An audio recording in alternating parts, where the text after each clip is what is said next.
Welcome everyone. Welcome student. Myself Yadav SS, Krishna Mahavidyalaya Retre Budruk, subject English. I teach you standard 12th science, subject English. Dear student, let me welcome you all this very important and life transforming year of standard 12th. You will be embarking on your voyage to achieve your heart's desired goal. In the vision and mission of your life, English will definitely be playing a very significant role. It is a pleasure to hand over our textbook English Yuvak Bharti for Standard 12th, which will be helpful in shaping the course of your life. In this age of globalization, the world has become a small place. Borderless nation and cultural integration makes English language a very strong means of bonding and communication. 21st century is an era of innovation, industry and interiors. With the revolution in ICT, there is inundation of information. A host of unbelievable career opportunities are 10th standard. You have been groomed with the basic knowledge of English till standard 10th. We have started imparting advanced knowledge of English language from standard 11 and standard 12th textbook is a step forward. This year, we will be teaching you to use English for different purposes.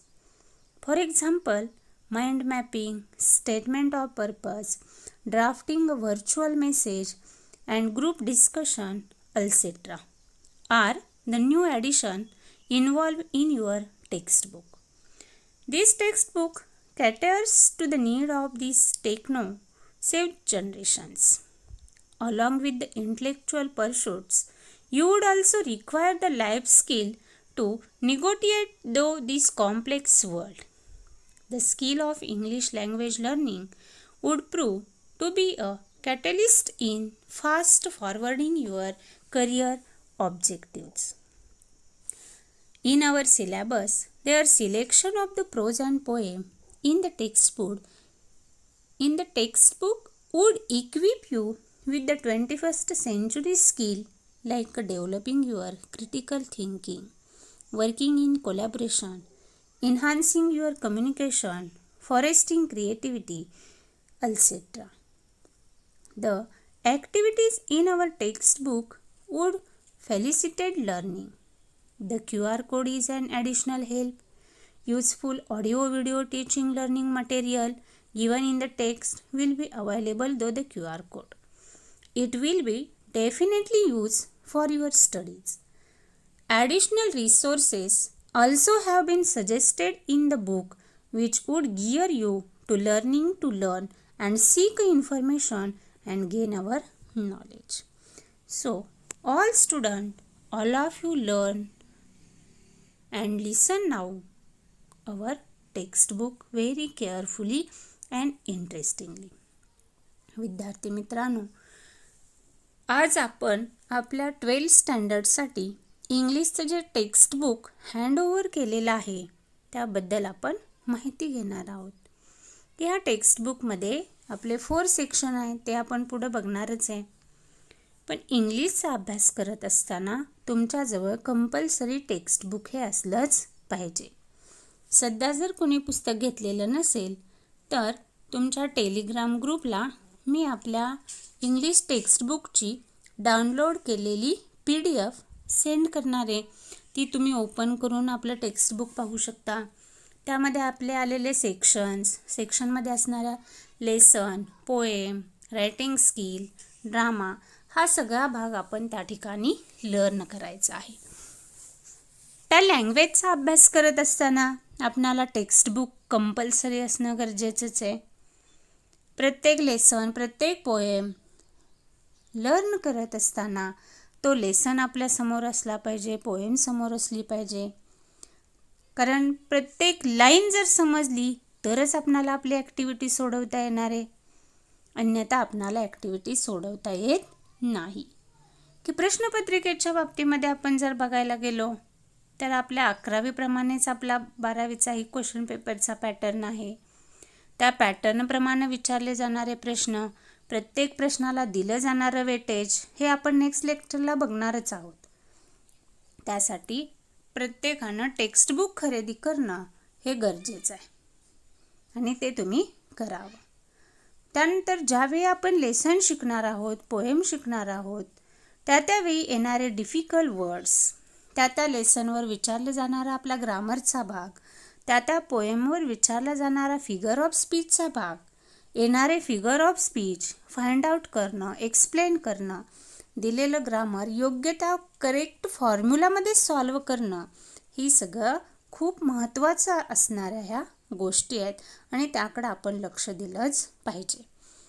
की जे काही video आपल्या या तुमच्या 12th स्टँडर्डच्या प्लेलिस्टला add होणार आहेत, त्या प्रत्येक व्हिडिओचा तुम्ही अभ्यास केला पाहिजे.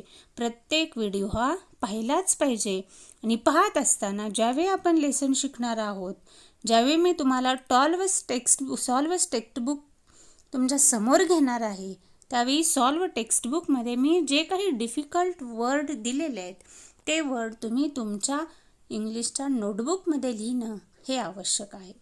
की जर तुम्हाला वर्ड समजले, वर्डचे सिनॉनिमस समजले, अँटोनिमस लक्षात आले, तर आपणाला आपल्या क्वेश्चन पेपरमध्ये हा वर्ड्सचा विचारला जाणारा 2 मार्क्सचा भाग आहे. तर ते 2 मार्क्स मिळवणं हे आपणाला फारसं अवघड होणार नाही. त्यासाठी ज्यावेळी आपण व्हिडिओच्या माध्यमातून लेसन शिकणार आहोत, पोएम शिकणार आहोत, रायटिंग स्किल शिकणार आहोत, त्यावेळी ते तुम्ही तुमच्या नोटबुकमध्ये नोट डाऊन केलं पाहिजे. ज्या काही महत्त्वाच्या नोट्स सांगितल्या जातात, महत्त्वाची सेंटेन्स सांगितली जातात, ती तुम्ही पॉईंट आऊट करून ठेवली पाहिजेत, नोट डाऊन करून ठेवली पाहिजेत. या सगळ्या गोष्टी तुम्हाला कराव्याच लागणार आहेत. कारण हे आपलं 12वीचं वर्ष आहे. सिलेबस दिसतोय तेवढा सोपा नाही, परंतु तो सोपा करून घेणं, समजून घेणं या गोष्टी आपल्या हातातल्या आहेत. त्यासाठी प्रत्येक व्हिडिओ तुम्ही बघत जावा. व्हिडिओ बघत असताना तुमचं टेक्स्टबुक, तुमची नोटबुक तुम्ही तुमच्याजवळ घेत जावा, म्हणजे येणाऱ्या अडचणी त्या ठिकाणी तुम्हाला नोट डाऊन करता येतील. जर काही डिफिकल्टीज असल्या, त्या व्हिडिओमध्ये काही समजलेलं नसतील, तर तुम्ही कॉल करून विचारू शकता, फोन करून विचारू शकता. तुमचे जे काही प्रॉब्लेम आहेत ते तुम्ही सांगू शकता. All of you see now our textbook contents. There are 4 sections in our 12th standard Yuva Bharati textbook, subject English. See first one, section 1, prose. There are 8 lessons involved in section 1, prose. First one, An Astrologer's Day. This lesson written by R.K. Narayan. Then 1.2, On Saying Please. This lesson written by Alfred George Gardiner. Then 1.3, The Cope and the Anthem written by O. Henry. Then 1.4, Big Data, Big Insight. 1.5, The New Dress written by Virginia Woolf. 1.6, Into the Wild written by Kiran Purandare. 1.7, Why We Travel, Siddharth Pico, Raghavan Iyer. 1.8, Voyaging Towards Excellence, Achyut Godbole. There are 8 lessons in section 1. Section 1 prose यामध्ये आपणाला 8 lessons दिलेले आहेत आणि या 8 लेसनमधला आपल्या एक्झामच्या व्ह्यूने जर पाहिलं तर फक्त एकच सीन पॅरेग्राफ आपणाला आपल्या ॲक्टिव्हिटी शीटमध्ये या एका पॅरेग्राफवरच ॲक्टिव्हिटी विचारलेली असते. म्हणजे 8 लेसनमधला आपणाला एकच पॅरेग्राफ आपल्या क्वेश्चन पेपरमध्ये येणार आहे आणि त्यासाठी मार्क आहेत 16. म्हणजे दिलेला प्रत्येक लेसन हा किती महत्त्वाचा आहे ते बघा की 8 लेसनमधला आपणाला फक्त एकच पॅरेग्राफ विचारला जाणार आहे. एकाच पॅरेग्राफवर आपणाला येणारी ॲक्टिव्हिटी ही सॉल्व करायची आहे. त्यामुळे प्रत्येक लेसन हा काळजीपूर्वक अभ्यास केला पाहिजे.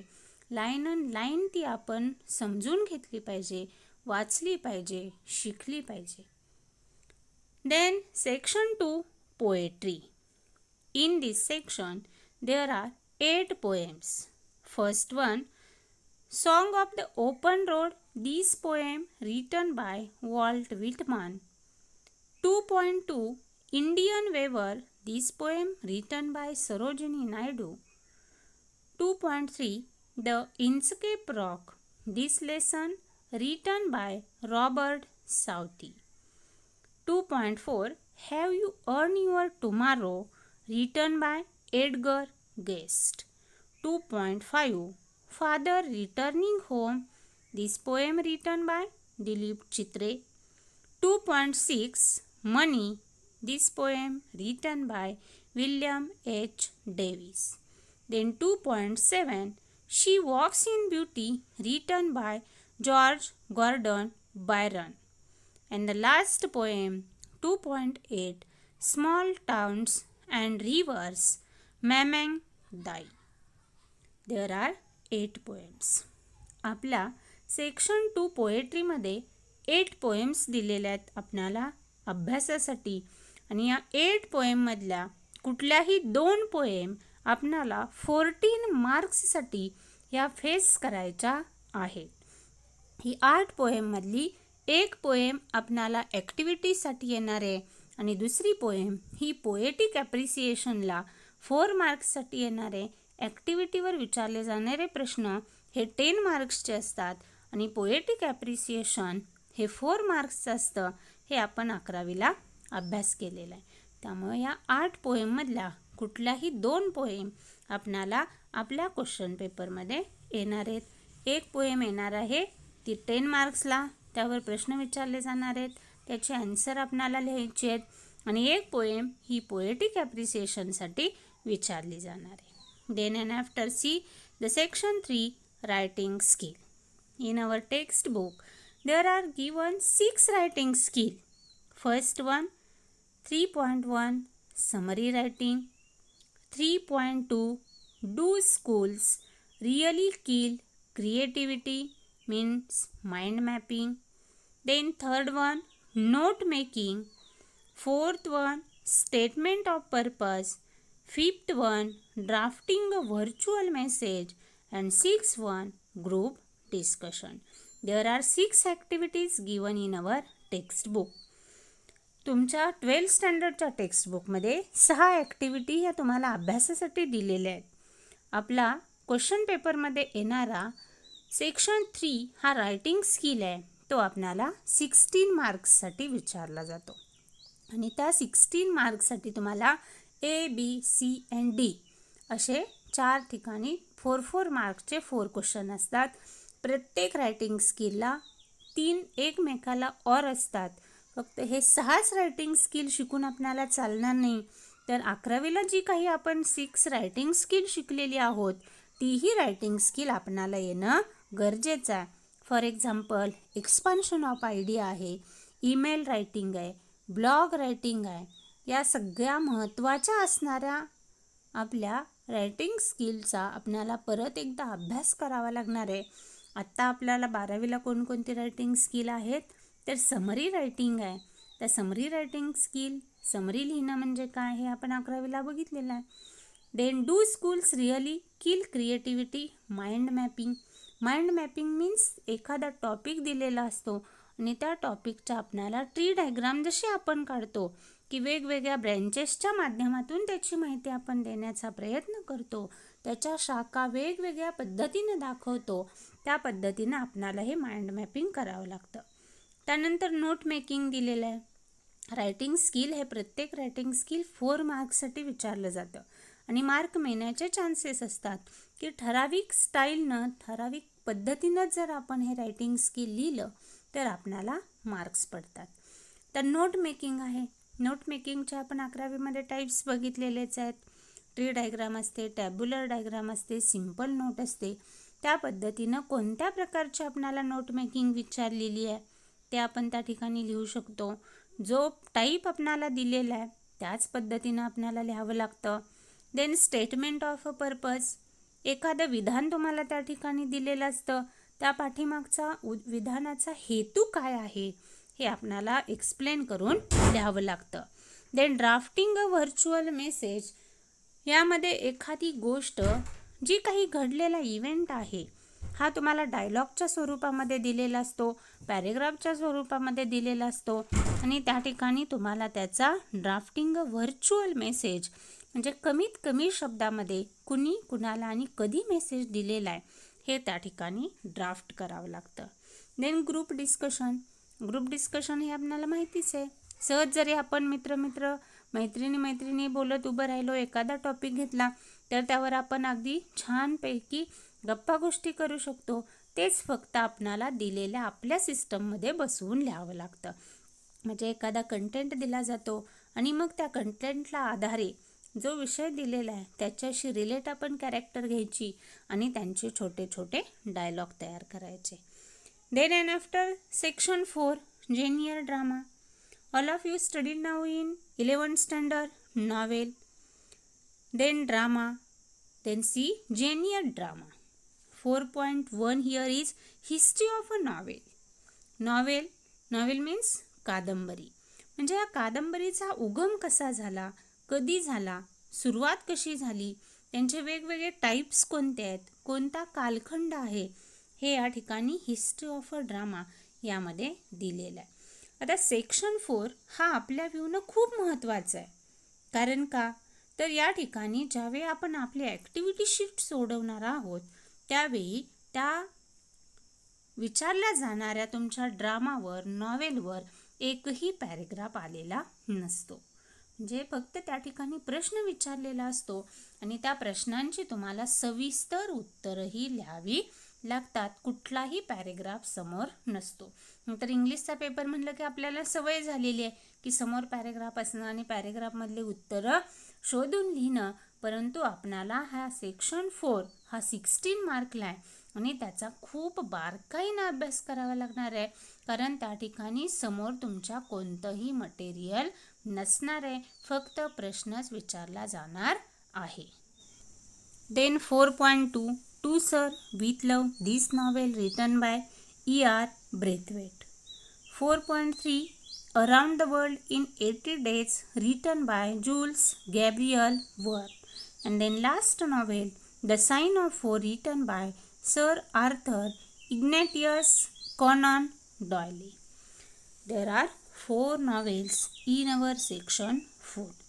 आज आपण या ठिकाणी आपल्या टेक्स्टबुकची पूर्ण माहिती घेतलेली आहे की कंटेंटमध्ये 4 सेक्शन कोणते आहेत, प्रत्येक सेक्शनमध्ये किती लेसन, किती पोएम, रायटिंग स्किल आणि नॉवेल कोणकोणत्या आलेल्या आहेत याची आपण सविस्तर माहिती घेतलेली आहे. आता नेक्स्ट लेक्चरला तुम्हाला या ठिकाणी क्वेश्चन पेपरचा फॉर्मॅट देणार आहे आणि त्याप्रमाणे आपण लगेचच आपल्या टीचिंगला, टेक्स्टबुक लर्निंगला सुरुवात करायची आहे. टेक्स्टबुक घेतली नसतील तर टेक्स्टबुक घ्या किंवा जी PDF आहे, सुरुवातीला मी पोएमच घेणार आहे. जर शक्य असेल तर PDF मधली तुम्ही पोएम एखाद्या तुमच्या नोटबुकमध्ये किंवा पेजवर लिहून काढू शकता की जेणेकरून तुम्हाला तो व्हिडिओ बघताना व्यवस्थितपणे लिहून घेता येईल. आता 11वी प्रमाणेच 12वीच्या क्वेश्चन पेपरचाही फॉर्मॅट आहे, त्यामध्ये काहीही बदल नाही. त्या पद्धतीनंच तो पेपर आपणाला सॉल्व करायचा आहे. आता आपण टेक्स्टबुकची माहिती घेतलेली आहे. प्रत्येक लेसन, पोएम, रायटिंग स्किल किंवा नॉवेल हे खूप महत्त्वाचं आहे. नॉवेलला तर आपणाला 16 मार्क आहेत आणि मी सांगितलंच की त्यातलं कुठलंही मटेरियल, कुठलाही पॅरेग्राफ हा तुमच्या समोर नसणार आहे.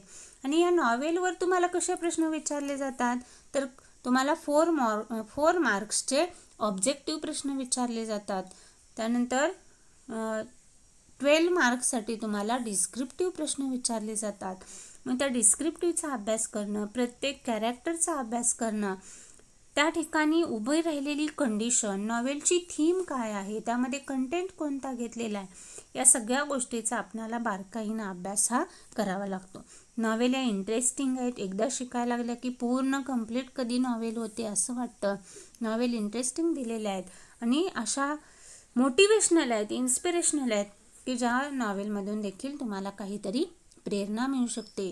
नॉवेलचा अभ्यास हा आपल्याला खूप काळजीपूर्वक करावा लागणार आहे, कारण समोर आपल्या पॅरेग्राफ असणार नाही. हे मी तुम्हाला सारखं सांगते, कारण नॉवेलवर आपल्याला 16 मार्क आहेत आणि जर का आपल्याला समोर पॅरेग्राफ नसेल तर काय लिहिता येईल, किती लिहिता येईल, यासाठी आपण आत्तापासूनच तयारीला लागलं पाहिजे. ऑब्जेक्टिव्ह प्रश्न आहेत, मग त्यामध्ये ट्रू ऑर फॉल्स असतील, कंप्लीट द सेंटेन्स असेल, रिअरेंज द सेंटेन्स सिक्वेन्स असेल, अगदी match the column A with B असेल, इन्सिडंट असेल, कॅरेक्टर्स वर्क असेल, म्हणजे अगदी प्रत्येक लाईनवर आपल्याला ऑब्जेक्टिव्हचा प्रश्न हा विचारला जाऊ शकतो. त्यामुळे नॉवेलचा अभ्यास हा आपण खूप काळजीपूर्वकच करायला हवा. So today all of you listen now my introductory speech about our textbook. Once again, I would say like welcome in 12th standard. All of you study very well and interestingly. खूप काळजीपूर्वक आणि लक्षपूर्वक 12वीचा अभ्यास करा. परत एकदा तुम्ही 12वीत आलेले आहात, अजून रिझल्ट लागायचा आहे, परंतु आता आपलं लेक्चर चालू झालेली आहेत. तुमचं स्वागत आहे आणि येणारं प्रत्येक व्हिडिओ लेक्चर हे अटेंड करा, बघा. जर व्हिडिओ समजला नाही, एखादी पोएम समजली नाही, लेसन समजला नाही, तो अवश्य विचारा, फोनवरून विचारा, व्हॉट्सअप मेसेज करा किंवा ज्यावेळी आपलं कॉलेज चालू होईल त्यावेळी तुमच्या ज्या काही शंका असतील त्या विचारत जावा. फक्त अभ्यासाकडं दुर्लक्ष करू नका.